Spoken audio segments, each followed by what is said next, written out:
Maraming biktima ng bagyong Yolanda ang magpapasko malayo sa kanilang pamilya. Kabilang dyan ang ilang batang atletang dinala rito sa Maynila. Kaya naman isang Christmas party ang handog sa kanila ng Philippine Sports Commission at ng ilang ordinaryong mamamayan para raw kahit paano maibsan ang kanilang pangungulila. May report si Julius Segovia. Mahigit isang buwan ang nakalipas mula nang manalas ang Super Typhoon Yolanda. Pero sariwa pa rin sa alaala ng mga batang atletang ito ang sinapit nila. Sama-sama raw sila noon sa latest sports academy nang hagupitin ng super bagyo ang probinsya. Hindi man inabot ng tubig ang eskwelahan, abot-abot naman daw ang kanilang takot sa mga nagliliparang bubong. Katunayan, sa sama-sama nilang paglikas noon, marami raw sa kanila ang nasugatan. Trap na talaga kami, wala na kami madadaanan. Yung mga bubong na nasa harapan na namin, lahat. Tapos yung pader ng gym, yung pader po ng gym, nagko-collapse na po yung... Ako nga nasugatan ako sa ulo kasi nahulugan ako ng bato siya. Tapos ito yung isang teammate ko na sugatan sa paa.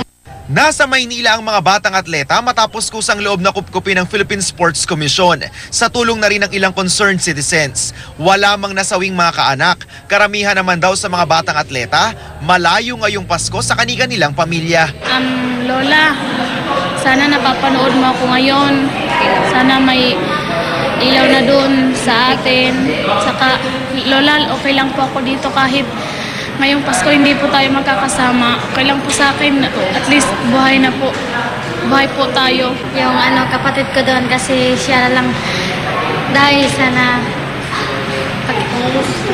musta na kayo dyan kasi ikaw lang yung naiwan dyan sa probinsya kasi nandito na kami.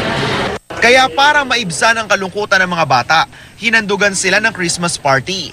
May kantahan,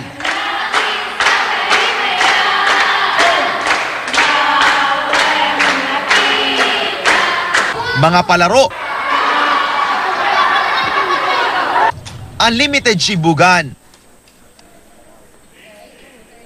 at syempre, hindi nawala ang bigayan ng mga regalo. Beverly. Ang 11 taong gulang na si Ronel, ilang beses mang nabunot sa raffle, ramdam pa rin ang lumbay sa kanyang mga mata. Halata ring pilit na pinapasaya ang sarili sa handog niyang awitin sa mga kapwa-atleta. Kwento niya, winalis ni Yolanda ang bahay nila, kaya inaalala raw niya ngayon ang kanyang pamilyang naiwan sa probinsya. Sana nandun ako sa amin. Bakit? Nalulungkot ako kasi hindi ko kasama ang ating pamilya. Sana masaya kayo ngayong Pasko. Kahit wala ako.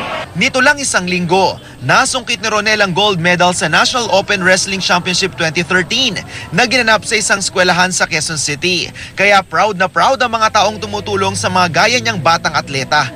Because yung feeling, sinasabi ko, unquantifiable. It's something that the feeling is deep down. You feel happy about it when you see the kids.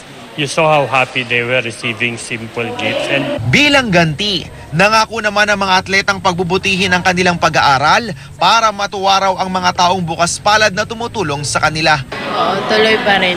Hindi pa rin nawawala yung pangarap namin sa buhay. Maging